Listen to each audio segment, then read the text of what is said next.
let's talk about motion graphic templates. Now these are just pre-made animations with easily editable characteristics, and they're really useful for things like text or lower thirds that you use often or repetitively. Repetitively. So you only have to do the work of animating once, and then you can change things like font, color, copy after the fact.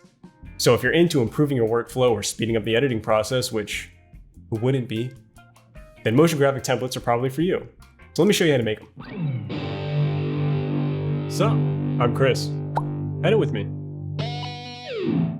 Here we are in After Effects, and the first step is to just animate something. It can be something as simple as this, or something a little less basic like this. I'll just quickly go through the animation process so you can get the big picture, but feel free to skip ahead to the actual creation of the template if that's all you care about. But I'm just going to make a quick and simple animation to get us started, and that way you can see some good practices for animating for a motion graphics template. I'll start by creating a new composition, and your mileage may vary with all of these settings depending on your project you're working on. But for this template, I'll just stick with 1920 by 1080p, 30 FPS, and for the duration, I like to make my templates longer than what I would normally need them to be, just in case I want to give people more time to read the text. And then I'll hit OK and begin typing out my first line of text.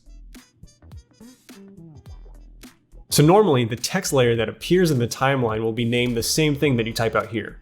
But since this is a template and the copy is going to change, it's a good idea to rename the text layer so things stay organized. I'll just name this text 1. Then I'll create a rectangle to go under our text. And then I'll round out the corners and I'll center both layers so it's nice and neat in the middle. Now I'll add the second line of text just under the rectangle and adjust the size and position a bit. And then I'll rename this layer something like text 2. So now that I have the final result built out, I'll start animating. And I guess I'll start with the rectangle. For this, I'll just unlink the scale proportions and animate the horizontal scale so it expands outwards. Then I'll just highlight the keyframes, press F9 to easy ease them, and adjust the speed in the graph editor to whatever looks nice. Now that the rectangle is animated, I'll go ahead and duplicate this layer and make it a track matte for our text 1 layer. Then I'll just animate the position of the text so it slides up.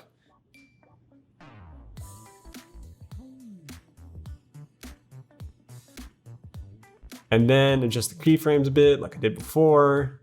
Go into the graph editor, slide this thing that way, slide that thing this way. And that looks about right. For the second line of text, I'll just create a new shape to use as a track matte. And then, I don't know, I'll just give the text a simple animation, I guess slide it in from the left. And then, as always, I'll easy ease the keyframes and adjust the speed of the graph a bit. That looks good, yep, yep, good, okay. And that looks good enough for the sake of this tutorial. So now that we're done with animating, we can go ahead and make this a template.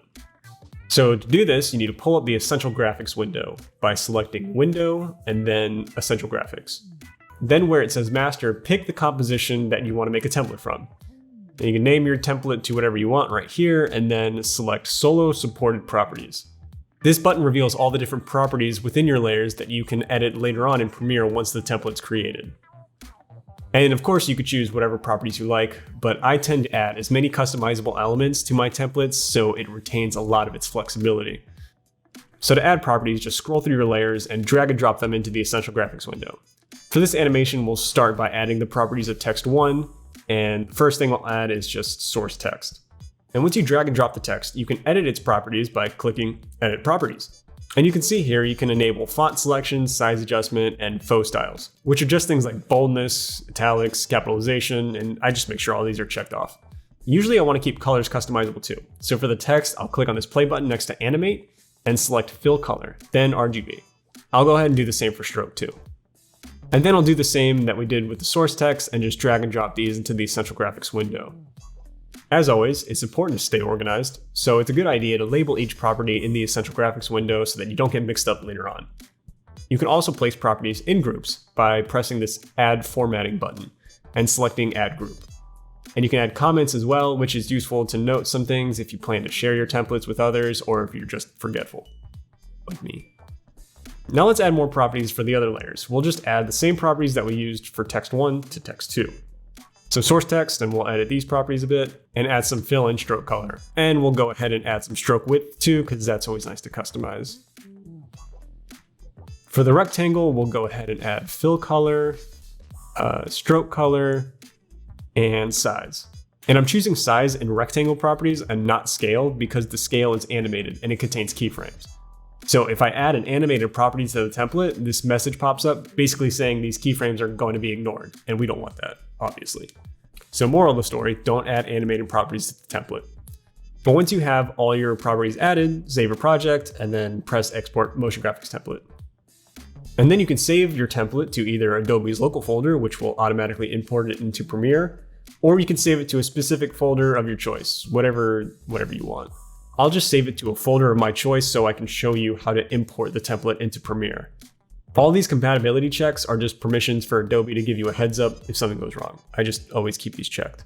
And you can add keywords if you want to make it easier for you to search for your template in Premiere, but when you're done, just hit OK and your template has been created. Congrats. Now that the template's created, we'll hop over to Premiere, and the first thing to do is import the template. Again, if you saved your template to Adobe's local folder, it should have already been imported. But to manually import your template, open the Essential Graphics window by selecting Window, and then Essential Graphics. Then click on this little square icon in the bottom right and find the folder you saved the template in. It should appear as a MOGRT file. Then select it and hit Open. Now that your template's inside Premiere, you can use it however you want. Just click and drag it to the timeline and go over to Edit to customize it to your liking. You'll see all the properties we've added have been preserved pretty nicely, and we can easily change whatever we want, like the color of the rectangle, the copy of text 1, and the copy of text 2. You'll see Adobe has a lot of pre-made templates, so I like to star the ones that I've made to make it easier to find, or you can search it in the search bar or add it to a library, whatever is easiest for you. And that is how you create a motion graphics template. So now that all the hard work's done, you can go take a nap, come back, and easily add some animation to your project. If you have a question, or if you'd like to suggest a topic for future videos, leave a comment down below, and I'll be sure to help you out. If you like the video, like the video. If you dislike the video, turn your head upside down and press the like button. Subscribe for more, yada yada, and bye. Bye. And that is how you create a motion graphics template. So now that all the hard work is done, I can't say this line. So now that all the, oh my god.